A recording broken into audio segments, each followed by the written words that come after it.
Hi, I'm Ben Mankiewicz. Thanks for joining us on TCM for the last night of June's Spotlight on Disaster Movies. Now, if you're keeping score, Charlton Heston has starred in two of the films we've shown so far this month. He also leads the cast of our next movie. It's from Warner Brothers in 1971, directed by Boris Sagal, The Omega Man. The opening scenes here are killer. Set in the then near future of 1977, Heston cruises around Los Angeles in a cherry red Ford XL with its top down, blasting music. But you will immediately notice the absence of one defining LA characteristic. Ominously, no one is asking him to read their screenplay. It's really quite chilling. Also, there's no traffic. Turns out biological warfare has wiped out billions, leaving Heston, it appears to him, as the Earth's sole survivor. Heston, though, is not exactly alone. He's tortured and taunted by a motley collection of washed-out, white-haired mutants with a fondness for black clothes and Foster Grants. Heston's fight for survival in this dystopian world takes unexpected twists as the Omega Man unfolds. While Charlton Heston was not actively seeking out another sci-fi picture after the first two Planet of the Apes films, he was also pragmatic. He had just come off a pair of high-profile historical flops, Julius Caesar and the Hawaiians, both released in 1970.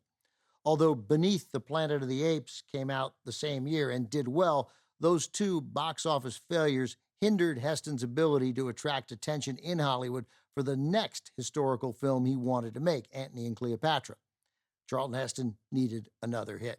He had stumbled across a novel by Richard Matheson, I Am Legend, and thought, there's a movie here, a good movie. Trouble was, it had already been made as the 1964 film The Last Man on Earth, a low-budget Italian production starring Vincent Price. That did not dissuade Warner Brothers from signing on. Charlton Heston and science fiction was a combo the studio could get behind. Their faith was rewarded with a box office hit that remains a sci-fi favorite today. From 1971, also starring Rosalind Cash and Anthony Zerbe, The Omega Man.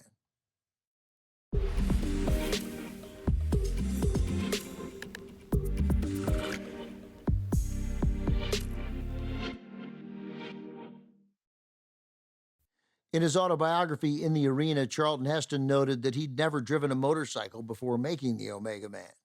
Driving a chariot is harder, he wrote. He also sensed a bit of nerves on the part of his co-star Rosalind Cash when it came to their love scene. This was just Cash's second screen role. Clute marked her debut. Having an interracial love scene, daring at the time, was one thing. Having it with an established Hollywood superstar was another, and it seemed to throw Cash off a bit.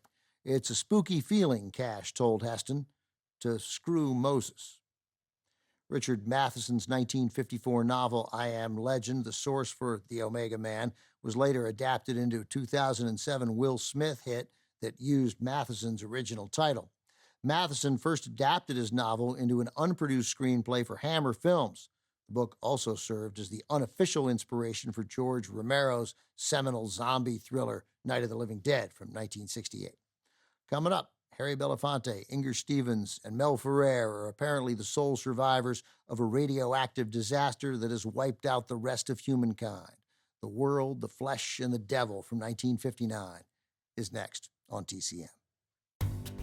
Next on TCM, The World, the Flesh, and the Devil. Then Night of the Living Dead. And later, Godzilla, King of the Monsters. If you can't beast 'em, join 'em on TCM tonight.